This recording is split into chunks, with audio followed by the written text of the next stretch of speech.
Hello दोस्तों, स्वागत है आपका आपका अपने यूट्यूब चैनल जीके विद गुरुजी में। जिस प्रकार से हम पढ़ रहे हैं आरबीएससी मूल पाठ्य पुस्तकों को, और उसी श्रृंखला में आज कक्षा 10 राजस्थान का इतिहास एवं संस्कृति को पढ़ेंगे। इस पाठ्य पुस्तक के अध्यायों को हमने कवर कर लिया है। अब तक जितने भी अध्याय कवर किए हैं उसमें आपके एग्जाम के अकॉर्डिंग, आपके सिलेबस के अकॉर्डिंग बहुत सारे ऐसे प्रश्न बनते हैं जो यहाँ से आरपीएससी और कर्मचारी चयन बोर्ड पुट आउट करता है। अगर आप चैनल पर पहली बार विजिट कर रहे हैं तो बताना चाहूँगा कि अब तक हमने इस श्रृंखला के हिसाब से हमने कक्षा 6, 7, 8, 9 का अध्यायवार लाइन टू लाइन अध्ययन कर लिया है। अन्य आप किसी प्लेटफॉर्म पे जाके देखेंगे तो आपको लाइन टू लाइन कोई भी इस प्रकार से जो राजस्थान प्रतियोगी परीक्षाओं की तैयारी करने वाले विद्यार्थियों के लिए इस प्रकार का कंटेंट उपलब्ध नहीं करवाया जा रहा है, जिस प्रकार से हम इस प्लेटफॉर्म के माध्यम से आपको ये चीज़ें उपलब्ध करा रहे हैं। राजस्थान प्रतियोगी परीक्षाओं की तैयारी करने वालों के लिए चीज़ों को कंटेंट जो लाइन टू लाइन है उन्हीं को कवर करना बहुत ही अति आवश्यक है, क्योंकि जो आरपीएससी है या कर्मचारी चयन बोर्ड है वो लाइन टू लाइन प्रश्न उठा रही है, बीच में से कहीं से भी किसी भी प्रश्न को उठाती है। तो आपने पिछले अध्याय में आपने देखा भी होगा कि हम किस प्रकार से आपको इस कंटेंट की तैयारी करवा रहे हैं। तो इसी श्रृंखला में अब तक हमने कक्षा 10 की इस पाठ्य पुस्तक को कहाँ तक कवर कर लिया है, थोड़ी सी उस पर चर्चा करते हैं। अध्याय नंबर 1 को कवर किया, जिसमें राजस्थान का संपूर्ण इतिहास जो हमने पढ़ा था। राजस्थान में मारवाड़ का राठौड़ वंश पढ़ा था, कुहिल वंश, राजस्थान की प्राचीन सभ्यताओं के बारे में पढ़ा था, राजपूतों की उत्पत्ति के बारे में पढ़ा था। इसके बाद में हमने पढ़ा था शाकंभरी के चौहानों के बारे में, रणथंभौर के चौहानों के बारे में, जालोर के चौहानों के बारे में, और जैसलमेर के भाटी राजवंश के बारे में भी पढ़ा था। और इसके बाद में मराठों का राजस्थान में प्रवेश, उत्तराधिकारी संघर्ष, जो इस प्रकार से तमाम चीज़ें पढ़ी थी अध्याय नंबर 1 में। इसके बाद में अध्याय नंबर 2 में राजस्थान के प्रमुख संत और लोक देवताओं के बारे में पढ़ा। अध्याय नंबर 3 में राजस्थान के उत्सव, त्योहार और मेलों के बारे में पढ़ा। अध्याय नंबर 4 में राजस्थान के वस्त्र और आभूषण हम पढ़ चुके हैं। अध्याय नंबर 5 में हमने पढ़ा राजस्थानी चित्रकलाओं के बारे में और उनकी जो प्रमुख शैलियाँ हैं, लोक कलाएँ, उनके बारे में। और अब जो हमारा जो अध्याय चल रहा है वर्तमान में, पिछले 2-3 जो क्लासें आई है वो किस टॉपिक से संबंधित आई है उस पर थोड़ी सी चर्चा करते हैं। अध्याय नंबर 6 को पढ़ रहे हैं, जिसमें स्थापत्य एवं शिल्प जो के विविध आयाम उनको पढ़ रहे हैं, जिसमें हमने पढ़ा दुर्ग, शिल्प और दुर्गों के प्रकारों के बारे में। राजस्थान के प्रमुख दुर्गों के बारे में पिछले अध्याय में पढ़ा था हमने, चित्तौड़गढ़ के बारे में, कुंभलगढ़ के बारे में, रणथंभौर दुर्ग के बारे में, और सिवाना दुर्ग, तारागढ़, नाहरगढ़ का किला, अजमेर का तारागढ़ दुर्ग, मेहरानगढ़, जोधपुर, और इन सभी किलों के बारे में, और जो ऑथेंटिक सोर्स बनते हैं वहाँ से पढ़ा था। आज हम इससे आगे पढ़ेंगे।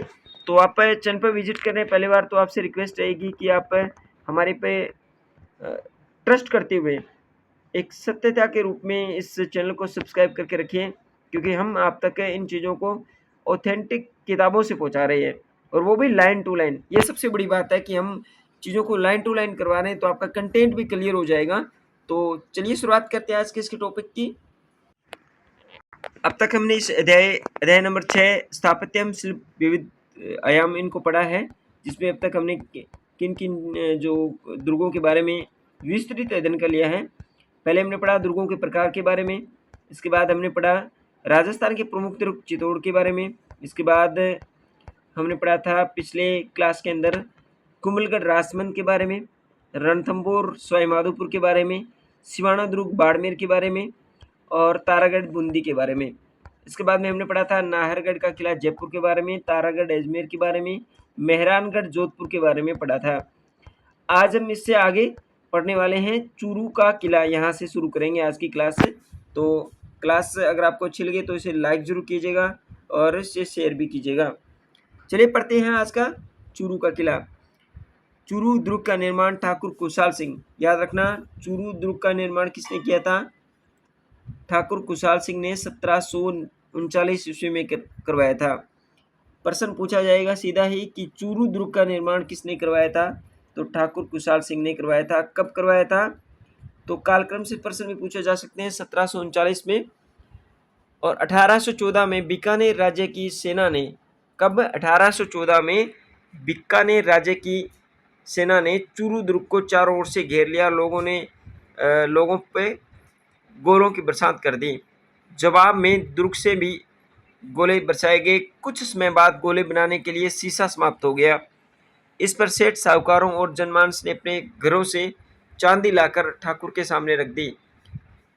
जब तोपों से छूटे चांदी के गोले शत्रु सेना पर जाके गिरे तो शत्रु सेना हैरान रह गई और उसने जनता की भावनाओं का सम्मान करते हुए दुर्ग से घेरा हटा लिया। तो याद रखना किस किले पर से चांदी के गोले बरसाए गए थे, ये प्रश्न बहुत बार पूछा गया है। तो चूरू के किले से। चूरू का किला ठाकुर कुशाल सिंह द्वारा बनवाया गया था। 1814 में यहाँ पे युद्ध हुआ था बीकानेर की राज्य सेना के द्वारा। अब बात करते हैं अकबर का दुर्ग, ये कहाँ है? अजमेर में। इससे पहले हमने अजमेर के अंदर के तारागढ़ दुर्ग पढ़ा, जिसे गढ़ बिटरी के नाम से जाना जाता है। वो पिछले क्लास में हम पढ़ चुके हैं। अगले इस क्लास में पढ़ रहे हैं हम अकबर का दुर्ग, जो अजमेर में पड़ता है। अकबर ने अजमेर नगर के मध्य में 1571-72 में के दौरान एक दुर्ग का निर्माण करवाया। इस दुर्ग को अकबर का दौलत खाना और अकबर की मैगजीन भी कहते हैं। याद रखना, अकबर का दौलत खाना राजस्थान के किस दुर्ग को कहा जाता है?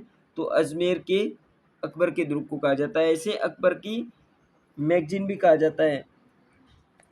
यह दुर्ग, यह राजस्थान का एकमात्र दुर्ग है ऐसा। कौन सा?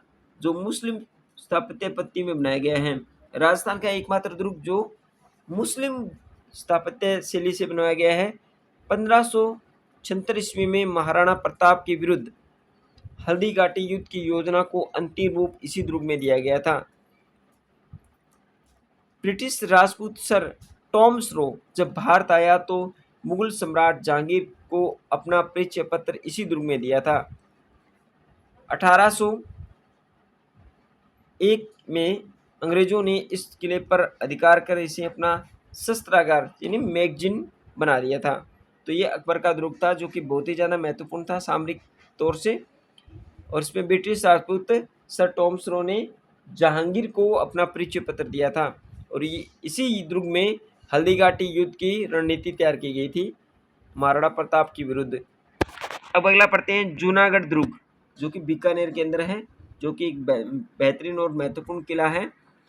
इस दुर्ग की नींव महाराजा राय सिंह ने 1589 में रखी थी। याद रखना, इस दुर्ग की नींव किसने रखी थी? महाराजा राय सिंह ने। दुर्ग की प्राचीर अधिकतर निर्माण कार्य लाल पत्थरों से बना हुआ है, इसलिए इसे लालगढ़ का किला भी कहते हैं। देखिए, बीकानेर के जूनागढ़ दुर्ग को लालगढ़ भी कहते हैं। लालगढ़ क्यों कहते हैं? क्योंकि ये लाल पत्थरों से निर्मित है, इसलिए। दुर्ग के आंतरिक द्वार सूरजपोल दरवाजे पर इस दुर्ग के संस्थापक राजा राय सिंह की प्रशस्ति उत्कीर्ण है। जूनागढ़ दुर्ग के मुख्य आंतरिक द्वार पर सूरजपोल दरवाजे का नाम है, उस पर महाराजा जो राय सिंह है उनकी, जो यहाँ के इस दुर्ग के संस्थापक थे, उनकी प्रशस्ति उत्कीर्ण है। सूरजपोल के दोनों तरफ चित्तौड़ के साके में वीरगति पाने वाले, कहाँ? चित्तौड़ के साके में वीरगति प्राप्त करने वाले दो प्रसिद्ध वीर जयमल मेड़तिया और फत्ता सिसोदिया की हाथी पर सवार मूर्तियां स्थापित हैं। ये राजस्थान के किस दुर्ग में है? जूनागढ़ दुर्ग में। रतन विलास, रंग महल, कर्ण महल, अनूप महल, छत्र विलास, लाल निवास, सरदार निवास, चिन्नी बुर्ज, सुनहरी बुर्ज, विक्रम विलास आदि इस दुर्ग में प्रमुख निर्माण क्षेत्र हैं। देखिए, यहाँ से प्रश्न बन सकता है कि अनूप महल कहाँ है, छत्र विलास कहाँ है, लाल निवास कहाँ है, सरदार निवास, चिन्नी बुर्ज, सुनहरी बुर्ज, विक्रम विलास ये कहाँ है? तो इसलिए जूनागढ़ के दुर्ग बीकानेर में हैं। अब बात करें भैंसरोड का किला चित्तौड़गढ़ में। चंबल और बामनी नदियों के संगम पर, याद रखना, चंबल और बामनी नदी के संगम पर स्थित यह किला भैंसरोड का किला है, जो कि चित्तौड़गढ़ के अंदर है, चंबल और बामनी नदियों के संगम पर। यह किला तीन ओर से पानी से घिरा है, इसे जल दुर्ग भी कहते हैं। राजस्थान के अंदर 2 दुर्ग है जो जल दुर्ग की श्रेणी में आते हैं, याद रखना। ऊपर पढ़ के आए हम। एक तो गागरोन का दुर्ग जो कि जल दुर्ग की श्रेणी में आता है, दूसरा भैंसरोडगढ़ का किला जो कि चित्तौड़गढ़ के अंदर है। ये तीन ओर से पानी से घिरा है इसलिए इसे जल दुर्ग कहते हैं, और चंबल और बामनी नदी के संगम पर बना हुआ है। तो राजस्थान के अंदर 2 ही ऐसे किले हैं जो जल दुर्ग की श्रेणी में आते हैं, इसे याद रख लेना। कर्नल टोड के अनुसार इस किले का निर्माण बेसासा नामक व्यापारी तथा रोड़ाचारण ने पर्वतीय लुटेरों से अपनी व्यापारिक काफिले की रक्षा हेतु करवाया था। याद रखना, कर्नल टोड के अनुसार इस किले का निर्माण, देखिए इस किले का निर्माण किसने करवाया था? भैंसरोडगढ़ के किले का निर्माण बेसासा व्यापारी और रोड़ाचारण के द्वारा अपनी पर्वतीय लुटेरों से व्यापारिक काफिले की सुरक्षा हेतु करवाया था। डोड शाखा के परमारों, राठौड़ों, सक्तावतों और चुंडावतों के अधिकार में रहने के बाद भैंसरोडगढ़ हाड़ाओं को मिला, पर अधिकांशतः ये मेवाड़ के अधिकार में ही रहा। इसे राजस्थान का वेलोर भी कहते हैं। याद रखना, राजस्थान का वेलोर राजस्थान के किस किले को कहा जाता है? भैंसरोडगढ़ के किले को राजस्थान का वेलोर कहते हैं।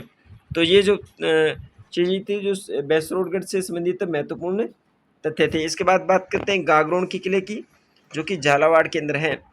कालीसिंध और आहू नदी के संगम पर, ऊपर पढ़ा हमने चंबल और बामनी नदी के संगम पर भैंसरोडगढ़ का किला बना हुआ है, और कालीसिंध और आहू नदी के तट पर गागरोन जो कि झालावाड़ में है के संगम पर स्थित यह किला जल दुर्ग की श्रेणी में आता है। इसका निर्माण 11वीं सदी में डोड परमारों के द्वारा करवाया गया था। याद रखना, गागरोन का किला किसके द्वारा तैयार किया गया था?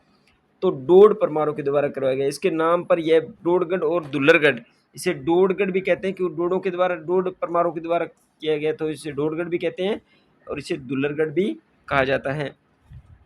तत्पश्चात यह दुर्ग खिंची चौहानों के अधिकार में आ गया। यह किला अचलदास खिंची की वीरता की याद दिलाता है। याद रखना, प्रश्न पूछा जा सकता है कि राजस्थान का कौन सा किला अचलदास खिंची की वीरता का परिचय देता है? तो वो है भैंसरोडगढ़, ये गागरोन का किला झालावाड़ में, जो 1423 में मांडू के सुल्तान होशंग शाह से लड़ता हुआ वीरगति को प्राप्त हुआ था। अचलदास खिंची, क्योंकि ये कुछ समय के लिए खिंची चौहानों के अधिकार में भी रहा था, तो इसके प्रसिद्ध शासक थे अचलदास खिंची, तो उनके वीरता को भी ये याद दिलाता है। संत पीपा की छतरी, अब देखिए इसमें निर्माण कार्य कौन कौन से करवाए गए हैं। संत पीपा की छतरी, सूफी संत मिट्टे शाह का, संत जो हमीमुद्दीन नागौरी की जो चिश्ती की दरगाह वो भी इसमें है। औरंगजेब द्वारा निर्मित बुलंद दरवाज़ा इस किले की प्रमुख शोभा बढ़ाते हैं। यह है गागरोन का किला, आप देख सकते हैं, जो कि जल दुर्ग की श्रेणी में आता है, जो चारों ओर से जल से घिरा हुआ है। इसे जो कि झालावाड़ के अंदर है, इसे डोडगढ़ भी और दुल्लरगढ़ भी कहते हैं। अब बात करते हैं जयगढ़ अजमेर की। मध्यकालीन भारत की प्रमुख सैनिक इमारतों में से किसकी? मध्यकालीन भारत की प्रमुख सैनिक इमारतों में से एक जयगढ़ दुर्ग की खास बात यह है कि इसमें तोपें डालने का विशाल कारखाना था। याद रखना, राजस्थान के किस दुर्ग में तोपें डालने का विशाल कारखाना था? तो वह था जयगढ़ के आमेर दुर्ग में। आमेर के जयगढ़ दुर्ग में सैनिक इमारतों में से एक जयगढ़ दुर्ग है जो कि खास तोपें डालने का कारखाना इसमें है, जो शायद ही ऐसी अन्य भारतीय दुर्ग में रहा है। इस किले में रखी जय बाण तोप विश्व की यानी एशिया की सबसे बड़ी तोप है। जयगढ़ अपने विशाल पानी के टांकों के लिए भी जाना जाता है। जयगढ़ अपने विशाल पानी के टांकों के लिए भी जाना जाता है। या प्रश्न पूछा जा सकता है कि राजस्थान का कौन सा किला अपने विशाल पानी के टांकों के लिए जाना जाता है? तो वह जयगढ़ का किला। इस किले के निर्माण और विस्तार में विभिन्न कछवाए शासकों का योगदान रहा है। किस वंश के शासकों के द्वारा? कछवाए वंश के शासकों के द्वारा। परंतु इसे वर्तमान स्वरूप स्वाई जय सिंह ने दिया था। जो वर्तमान में जो ये किला बना है, ये किसके स्ट्रक्चर से बना है? ये स्वाई जय सिंह के स्ट्रक्चर से। जयगढ़ को रहस्यमय दुर्ग भी कहा जाता है क्योंकि इसमें कई गुप्त सुरंगें हैं। अब बात करें जालोर के किले की। जालोर का किला सोनगिरी पहाड़ी पर स्थित है। सोनगिरी पहाड़ी पर स्थित यह किला सुकड़ी नदी के किनारे पर स्थित है। जालोर का किला सोनगिरी पहाड़ी पर सुकड़ी नदी के किनारे शिलालेखों में जालोर का नाम जावालीपुर और किले का नाम सुर्णगिरी मिलता है। जालोर के किले को स्वर्णगिरी भी कहते हैं। इस किले का निर्माण प्रतिहार शासकों द्वारा, किसके द्वारा? प्रतिहार शासकों द्वारा 8वीं सदी में करवाया था। देखिए जालोर के किले की बात करें तो ये किसके द्वारा तैयार किया गया था? परमार शासकों के द्वारा। किले के भीतर बनी तोपखाना मस्जिद, देखिए तोपखाना मस्जिद काम नहीं है। जालोर के किले जिसे स्वर्णगिरी दुर्ग भी कहते हैं, जो पूर्व में परमार शासक भोज द्वारा निर्मित संस्कृत पाठशाला थी। तोपखाना मस्जिद किसके द्वारा बनवाई गई थी? तो पूर्व में प्रसिद्ध परमार शासक भोज के द्वारा निर्मित संस्कृत पाठशाला थी, जो बहुत आकर्षक है।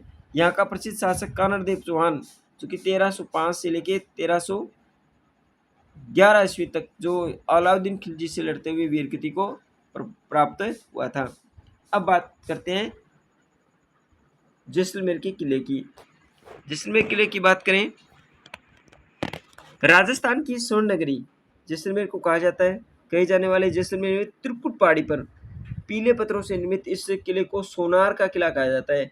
देखिए स्वर्णगिरी जालोर के किले को कहते हैं, लेकिन सोनार का किला जैसलमेर के किले को कहा जाता है। इसका निर्माण 1155 में बाटी शासक राव जैसल ने करवाया था। 1155 में इसका निर्माण करवाया गया था।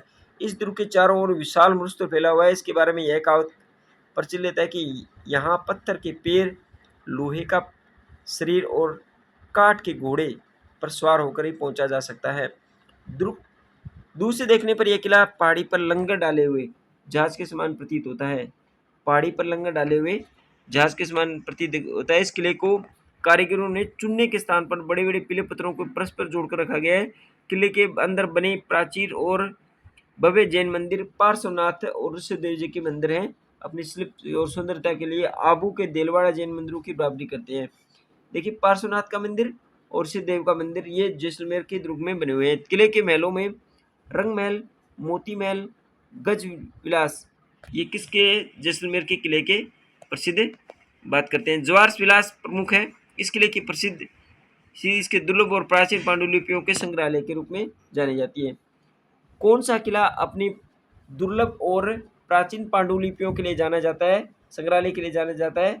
तो वो है जैसलमेर का किला। तो आज हमने पढ़ा जैसलमेर के किले के बारे में, जालोर के किले के बारे में, जयगढ़ आमेर के किले के बारे में। इससे पहले पढ़ा हमने घाघरोन के किले के बारे में, जालोर जो कि झालावाड़ में है, बैसरोडगढ़ के किले के बारे में और जूनागढ़ दुर्ग के बारे में पढ़ा था। अकबर का दुर्ग भी हम पढ़ चुके हैं और इससे पहले हमने पढ़ा था, शुरुआत की थी इस क्लास की चूरू के किले से। तो आज के कंटेंट में हम इतना ही पढ़ते हैं। हम थोड़ा थोड़ा पढ़ रहे हैं, लाइन टू लाइन पढ़ रहे हैं। मिलते हैं नेक्स्ट वीडियो में एक नई ऊर्जा, जोश और नई सोच के साथ। तब तक के लिए धन्यवाद। आज की क्लास के लिए इतना ही। कल मिलते हैं नेक्स्ट वीडियो में।